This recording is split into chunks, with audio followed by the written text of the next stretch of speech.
지금 현재 학부생들은 잘 모를 수도 있겠네요. 10년 전의 일이니까. 세 번째 와서는 이런 후회감이 드는 거예요. 왜 센 건물만 좋은 건물일까? 이게 비단 카이스트뿐만 아니라 많은 공공기관들이 가져야 될 숙제이자 앞으로 나가는 방향이에요.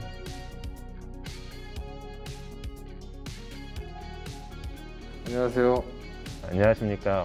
카이스트에서 오랜 동안 건설에 관련된 업무를 담당했던 관상원 측에 근무하고 있는 카이스트 건설 및 환경공학과 교수, 카이스트 스마트시티 연구센터 센터장 정진왕입니다. 원신희라고 합니다. 김영철입니다. 도시설계연구실을 운영하고 있고 또한 현재 제6기 대통령 소속 국가건축정책위원회 위원으로 있습니다. 공공건축뿐만 아니라 국가의 도시 건축 정책에 관련돼서 여러 같이 참여하고 있습니다.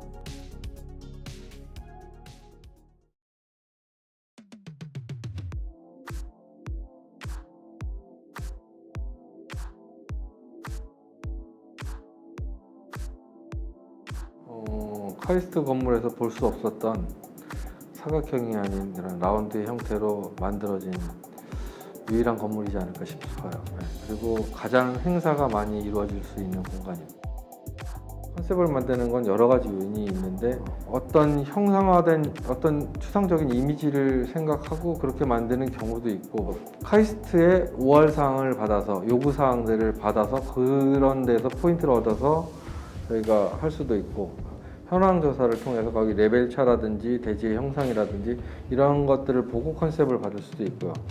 스포츠 컴플렉스 같은 경우는 대지의 형상도 그 동물 쪽으로는 라운드가 돼 있어서 그걸 반영을 했고 그리고 졸업생 3,000명을 수용해야 된다는 그런 요구사항 그리고 반대쪽에 그 축구장이나 야구장 이런 것들을 사용하는데 지장을 주지 않기 위해서 그 큰 원형을 절단을 해내서 만드는 형태고 그 앞에 이제 데크 부분들이 있는데 스탠드나 이런 것들이 돼서 축구장이나 야구장을 관람할 수 있는 그런 공간으로 좀 이용하려고 그렇게 만들었습니다.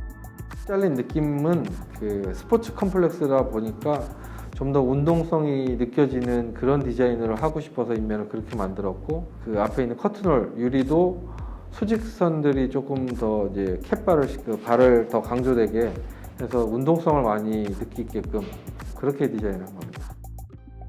지붕에서 경기장이나 이런 돔 구조로 되어 있는 것들에서는 트러스 구조를 많이 쓰는 그런 것들을 사용을 했고 거기서 조금 남들과 다른 마감재가 그게 스테인리스 마감재인데 그 마감을 쓰이는 데가 사실은 많지는 않은데 후쿠오카 돔 경기장이 그 마감재를 썼어요. 그 마감재를 저희가 보고 같이 가서 견학도 하고 해서 이제 적용을 한 그런 사례입니다. 동문 쪽에서 이쪽으로 내려오는 길에 차들이 많이 다니잖아요, 거기가. 그래서 그때 뭐를 검토했었냐면 기숙사 쪽에서 스포츠 컴플렉스 데크를 쭉 타고 그 길을 건너서 육교까지 아예 연결되게 해서 그 본관 너머 쪽으로 연결되는 그 브릿지들도 한번 검토를 했었는데 그게 아쉽게 그 공사비 때문에 하지는 못했네요.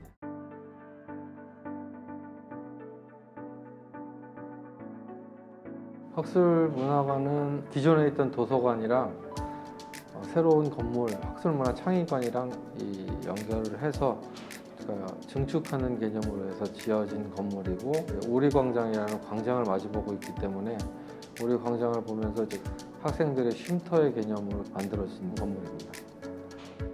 일단 제가 카이스트 캠퍼스를 처음에 간 건 2008년 정도에 아마 처음에 갔는데 그 당시에는 나무들이 되게 작았어요. 그늘을 찾을 수가 없어서 그런 건물들로 인해서 만들어진 그늘을 통해서 사람들이 동선이 이동이 되는 그런 건물들을 만들고 싶어서 KI 빌딩이나 학술문화 창의관은 그런 부분들을 많이 응용을 해서 지었습니다. 건물을 붙이려면은 이제 어떤 장치들을 만들어야 되고 그리고 건물을 바짝 붙여서 지하를 파다 보면 그 기초 부분에서도 연결하는 디테일들이 만들어지고 그리고 최종적으로는 전체적인 인면을 통일감 있게 한 뒷면으로 재료를 이제 감싸는 그런 작업이 마지막에 필요하죠. 그래서 건물 구조서부터 인면 마감까지 이렇게 단계적으로 필요합니다. 조금 많이 없어지긴 했는데 도서관 처음에 들어갔을 때 실내 정원이 있었어요. 그리고 삼각형으로 천창이 있었던 부분이 있고 그런 부분들을 최대한 좀 살리려고 했는데 공사를 진행하는 과정이 좀 없어져서 이게 데크로 쓰이는 부분들 그런 부분들이 기존에 있던 도서관의 흔적들을 볼 수 있는 부분이라고 생각합니다. 서로 다른 것들을 하나의 큰 레슨에 같이 묶으면서 중심적인 학교 내 공간을 만들려고 했던 노력은 꽤 중요한 것 같고 내부에서는 그것도 서로 연계해주는 노력 또한 많이 볼 수 있는 것 같아요. 특히 이제 여러분도 많이 생각하겠지만 그 위에 있는 큰 김밥 상당히 그 공간적으로 긴장감을 줘요. 어떻게 보면 학교에서는 되게 보기 힘든 그런 공간에 긴장감을 주는 거여서 그런 것들이 학교에 젖었다는 건 상당히 좀 기쁜 것 같고 앞으로도 좀 더 우수한 디자인과 품질이 있는 그런 건물들이 좀 많이 생기면 좋겠다 라는 생각이 들어요. 구조 형식으로 트러스 형식이라는 거를 도입을 해서 H빔, 형광빔으로 매가지고 그 앞에 부분을 무게를 잡아주는 거죠. TI 건물처랑 똑같이 가운데 중정을 두고 만드는 이유는 서로 지나치면서 마주칠 수 있는 소통을 많이 하고 영향을 받고 그리고 다른 학문을 공부하고 있는 친구를 보고 내가 어떤 영향을 받아서 융합할 수 있는 공간들을 만들어 놓은 그런 컨셉이었어요.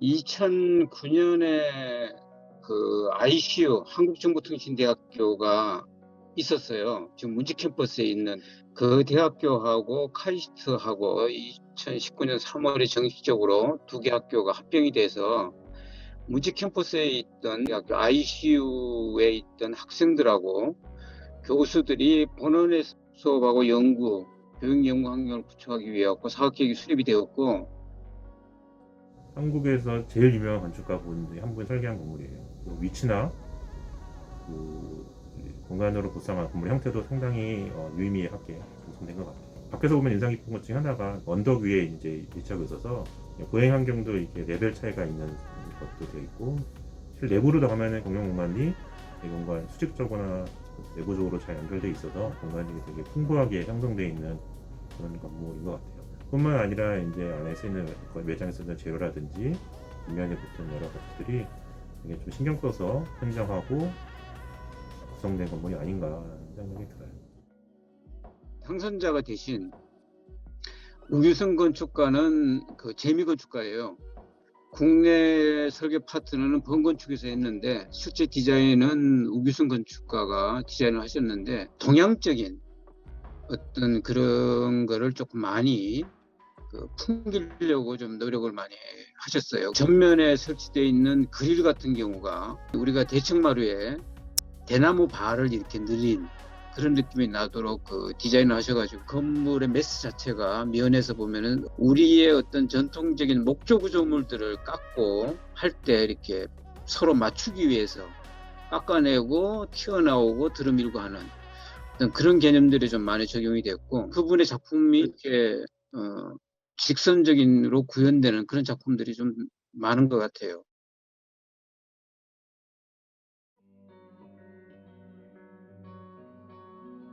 원래는 천정이 없었고 그 가운데 부분이 실외였어요. 그래서 원래는 언덕을 만들어서 그 언덕에서 학생들이 오리광장을 보면서 쉬고 앉아있고 그 부분이 실내로 만들면 더 좋겠다라고 그 당시 총장님께서 말씀을 하셔서 저런 건물이 탄생이 된 거죠. 거의 다 완공이 되고 이제 오픈하기 한 몇 달 전에 총장님께서 말씀을 하시더라고요. 어떤 학생들이 그 실내에서 배드민턴 치고 있더라고.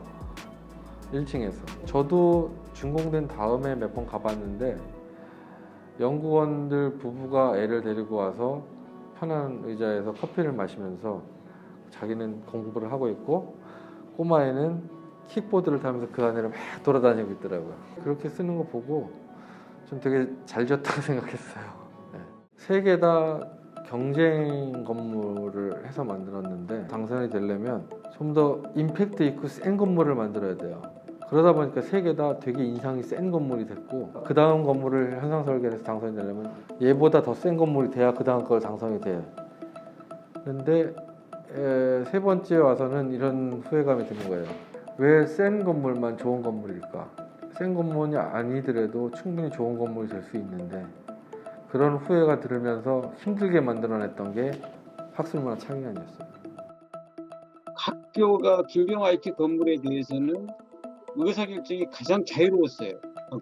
정부 예산으로부터 자유로웠던 점이 의사결정하기가 자유로웠던 점도 있고 지금 울산과기대 총장하시는 이용훈 위원장 그분의 어떤 역할도 컸던 것 같아요. 고집을 피우지 않으셨어. 기관장들의 어떤 철학을 표현해 달라고 얘기하는 거. 밑도 끝도 없는 얘기들이 많아요. 4차 산업혁명에 대한 게 좀 표현이 됐으면 좋겠다. 뭐 AI에 대해서 이미지가 좀 있었으면 좋겠다. 하다못해 나는 호랑이를 좋아하니까 뭐 호랑이 모양을 쳐달라든지 거기에 발맞추다 보니까 뭐 이상한 액세서리가 붙게 되고 형태가 좀 이상하게 되고 그리고 그 당시에 손학규 총장님마저도 어떤 뭐 건물 외향이 내가 좋아하는 형태는 이거다 이런 게 없었어요. 근데 그런 게 없어서 학생들이 보기에도 현대적이고 과거하고 틀린 이런 아주 멋있는 건물들이 지어지지 않았나 싶습니다. 대학 건물들이 벽돌로 되어 있는 80년대에 이제 했던 건물들이 있는데 그게 사실 어떻게 보면 캠퍼스 건물이라고 하는 거는 더 잘 되는 것 같아요. 학교 캠퍼스라고 하는 거는 결국은 건물과 건물들이 만나고 건물과 건물이 내부 공간과 외부 공간이 서로 조화롭게 이루어지고 실제로 거기에 사용하는 학생들, 뭐 교직원들이 되게 풍부하게 활동할 수 있는 것들이 좀 많이 필요한 것 같아요. 그런 측면에서 본다면 어떻게 보면 되게 오래된 건물이고 아직도 내부적으로 수리해야 되고 보수도 많이 해야 되는 건물이긴 하지만 상당히 의미가 있고 대학 캠퍼스가 가져야 될 것들을 많이 보여주고 있는 거 아니야라는 생각이 들어요. 그래서 대학 건물이라는 게 사실 이렇게 너무나 이렇게 스스로가 너무 빚을 내는 건물들만 모여 있으면 사실 조금 혼란이 될 수 있어요. 뭐 그런 건물이 필요하긴 한데 그 건물들이 전체 캠퍼스 내에서 조화를 이루면서 구성된다면 훨씬 더 좋지 않을까라는 생각이 들어요. 카이스트 건물들은 공공건축이라고 해서 공공기관이 짓는 거기 때문에 되게 많은 단계가 필요해요. 그리고 또한 공공건축이기 때문에 항상 공모를 통해서 설계를 해야 되고 그 얘기는 공모를 할 때 좋은 심사위원과 좋은 건축가들이 참여할 수 있는 환경을 만들어줘야 돼요. 그리고 그 재생 결과물이 정말 설계적, 디자인적으로 판단이 돼서 좋은 건물이 선정이 된다면 아마 더 공공건축, 특히 카이스트 건물 더 좋아질 것 같아요. 이게 비단 카이스트뿐만 아니라 많은 공공기관들이 가져야 될 숙제이자 앞으로 나가야 될 방향이에요. 건물은 비가 새면 안 되고 크랙이 가면 안 되는 게 일단 기본적인 거고 그리고 사용하는 사람이 불편하지 않아야 한다가 기본 원칙인 것 같아요. 어떤 건축가들은 그 불편함을 통해서 뭐를 일깨우고 어떤 것들을 인식하게 만든다고 하는데 저는 사용하는 사람들이 일단 가장 편해야 된다고 생각하는 게 아니에요. 그 다음에 사회상이나 뭐 문화, 건축가의 철학 그 다음에 반영을 해야 되지 않을까 싶네요.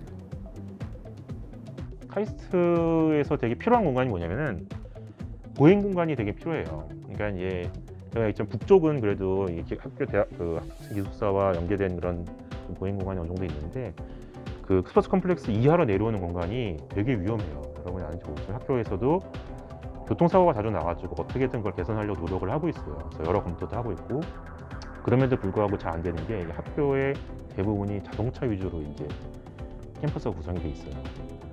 그보다는 사실 이제 학생이 주로 걸어 다니고 최근에는 뭐 다른 것도 특화했지만 보행 공간 위주로 공간들이 설정돼야 돼요. 그래서 실제 있는 건물들과 잘 링크를 시켜주고 잘 연결해주면 되게 풍부한 되게 좋은 보행 공간도 만들 수 있지 않을까 하는 생각이 들고 여기에 보면 어떤 건물 하나하나 잘 짓는 것도 중요하겠지만 전체 조화 있는 캠퍼스를 만들고 실제 캠퍼스를 사용하고 있는 학생이라든지 교직원들이 편하고 안전하고 재미있게 생활하는 공간을 만드는 게 되게 중요한 것 같아요.